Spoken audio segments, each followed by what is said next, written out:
سلامونه او نیکې هیلې دوستانو. یو ځل بیا جاوید صافی له تاسو سره یم. نو ځینې ملګرو پوښتنې کړې وې چې هغه خلکو چې دلته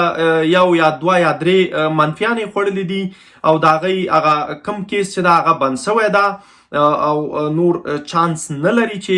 انټرویو ورکړي، نو هغوی باید څه وکړي؟ هغوی باید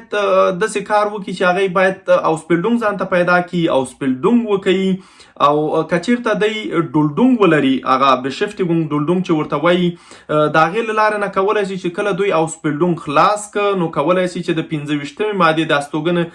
قانون چې ده د هغې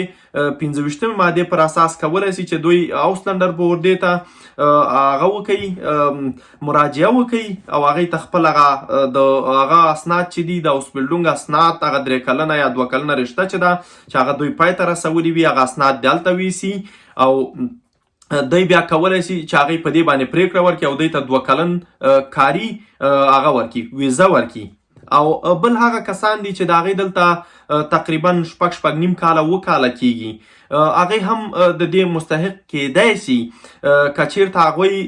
په دغه وخت کې کار یې کړی، کورسونه یې ویلي، ژبه یې ښایي تر بیسوای پورې، نو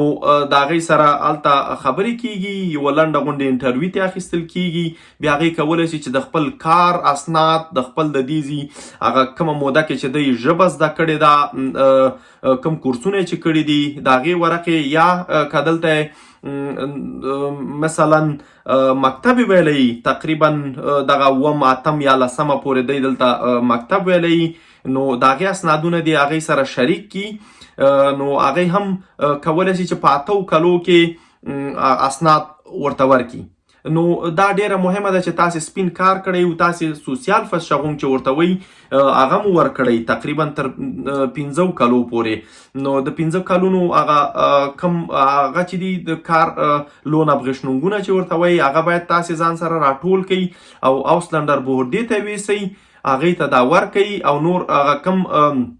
اړین شیان چې دي لکه بیاینس او لیبن ان ډوچلند دغه شیان هم تاسې هلته ویسئ، خپل سرټیفیکیټونه ورته یې وښیئ، بیا هغې نه کاپي اخلي، هغه کاپي له ځان سره ساتي او هغه اصلي بیرته تاسې ته درکوي. نو دا ډیره مهمه ده چې تاسې جنګ نه وي کړی، دلته مو کوم جرم نه وي کړی او تاسې د هغې په وجې باندې هغه ته نه یې تلي بندیخانې ته چې هلته تاسې زندان کې نه یې پاتې سوي، نو دا ډیره مهمه ده. او که چیرته تاسې وینا چې زما 8 کاله کیږي زه دلته اوسېږم او تاسې کار نه یې کړی، کار مو کړی یا مو تور کار کړی او یا مو بیخي نه یې کړي، د سوسیال نه مو د جاب سنټر نه مو پیسې اخیستي سوسیال نه تر دې وخته پورې، نو تاسو بیا هم د هغه نه پیژندل کیږي، مستحق نه پیژندل کیږي. دا ډیر اړین شیان دي چې تاسې که چیرته دلته تازه راغلي یاستئ او دلته مو منفیانې خوړلي، نو تاسې کولی شئ چې چیرته د کار اجازه واخلئ او یو شرکت سره کار وکړئ، کار وکوئ تقریبا 15 کاله، دلته مو چې کله 8 کاله پوره کیږي نو تاسې بیا دا حق جوړیږي چې تاسې اوسلنډر بورډې ته لاړ شئ، هلته انټراګ وکوئ د اسنادونو دپاره، بیا تاسو ته هغوی په دې باندې پرېکړه کوي، ستاسې ټول اسنادونه بیا کنټرول کیږي چې تاسې څه کارونه دلته کړي دي، نو د هغه که هر څه پکې سم وو نو تاسې ته بیا اسناد درکول کیږي. نو هیله ده ملګرو چې تاسې ژبه زده کوئ، د ژبو کورسونو ته لاړ شئ او کار ځان ته پیدا کوئ، سپین کار وکوئ. نو دا ډیره مهمه ده، که تاسې چیرته غواړئ چې دلته پاتې شئ نو دغه شیان ډیر اړین دي، دا باید تاسې سره یې او دغه 15 کاله کار چې ده دا باید تاسې کړی، د دې اسنادونه باید تاسې ولرئ او بل دلته مو تقریبا څه کم 8 کاله کیږي، نو چې تر 8 کلو پورې تاسې رسیږئ، ستاسې دغه ټول شیان چې دي دا باید برابري، نو 8 کلو نه وروسته تاسې ته اسناد درکوي. که مو خدای وکړي 10 ځله مو